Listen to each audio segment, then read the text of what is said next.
মুন্সিগঞ্জের গজারিয়া উপজেলার গুয়াগাছিয়া ইউনিয়নের ভাষারচরের এলাকায় ডাকাতির উদ্দেশ্যে নৌযানে ঘোরাফেরা করার সময় স্থানীয়দের ধাওয়ায় এক ডাকাতকে আটক করা হয়েছে। রবি নামের আটককৃত ব্যক্তি চাঁদপুর জেলার মতলব উপজেলার বিলতলি গ্রামের বাসিন্দা ও কুখ্যাত ডাকাত জিতু রারি গ্রুপের সক্রিয় সদস্য। বিস্তারিত দেখুন মোহাম্মদ রাসেল সরকারের প্রতিবেদনে। মুন্সিগঞ্জের গজারিয়া উপজেলার গুয়াগাছিয়া ইউনিয়নের ভাষারচর এলাকায় সোমবার রাতে একদল ডাকাত নদীপথে ঘোরাফেরা করছিল। স্থানীয়রা সন্দেহজনক গতিবিধি লক্ষ্য করলে তাদের ধাওয়া করে এবং ডাকাতরা স্থলপথে পালানোর চেষ্টা করে। এলাকার গ্রামবাসীর সাহসী উদ্যোগে রবিন নামের একজন ডাকাতকে আটক করা হয়। আটককৃত ডাকাত চাঁদপুর জেলার মতলব উপজেলার বেলতলি গ্রামের বাসিন্দা এবং কুখ্যাত ডাকাত জিতু রারি গ্রুপের সক্রিয় সদস্য হিসেবেও পরিচিত। প্রত্যক্ষদর্শীরা জানিয়েছেন, ডাকাতরা পালানোর সময় গুলি ছোড়ার চেষ্টা করলেও গ্রামবাসীর একত্রিত উদ্যোগে তাকে ধরা সম্ভব হয়। পুলিশ এসে রবিনকে হেফাজতে নেয় এবং তার কাছ থেকে দেশীয় ধারালো অস্ত্র জব্দ করে।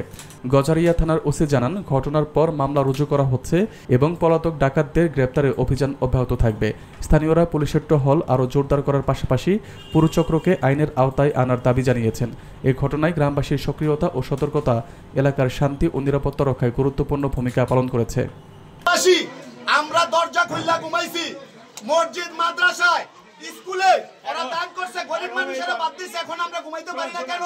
এখন এই ভাষারচর গ্রামের একাধিক লোক আমাদেরকে জানালেন যেটা কিছু সংখ্যক লোকেরা আছে, এদের নেতৃত্বে আছে ওরা। মূলত তুমি ছোট করে বলছো যে এই গুয়াগাছিয়া কার বাসায় ছিল তুমি?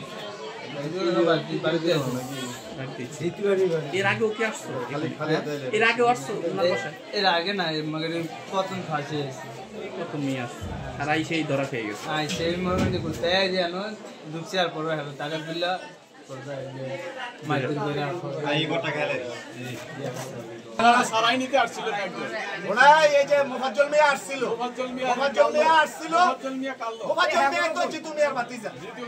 কিন্তু সে সারাই নিতে আমারে বলে নাই, খালি বলছে যে দেখ প্রশাসন আইতাছে, সাংবাদিক আইতাছে, আর কি করে। কিন্তু আমি সাংবাদিকের মাধ্যমে একটা কথা জানাইতে চাই, আইনুল আলী আমার বড় ভাই, আপনারা দেখতেছেন এখানে হাজার হাজার ময়মুরব্বী, হাজার হাজার মহিলা। আমার একটা কথাই, আমরা পিয়াসের আমলে নয়নের আমলে যেভাবে আমরা শান্তিতে ছিলাম, আমরা এখন ওই শান্তিতে থাকতে চাই। আর বিশেষ করে আমাদের এই ভাষারচর গজারিয়া থানার সবচেয়ে অবহেলিত গ্রাম এবং কি গজারিয়া লাশ প্রান্তে একটা গ্রাম। আমাদের মানুষ সব শ্রমজীবী, কাজ করে ভাত খায়। আমরা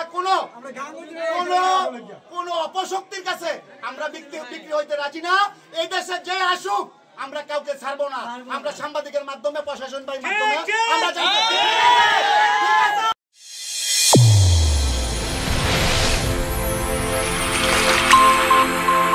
চ্যানেল A1 হৃদয়ের স্পন্দন।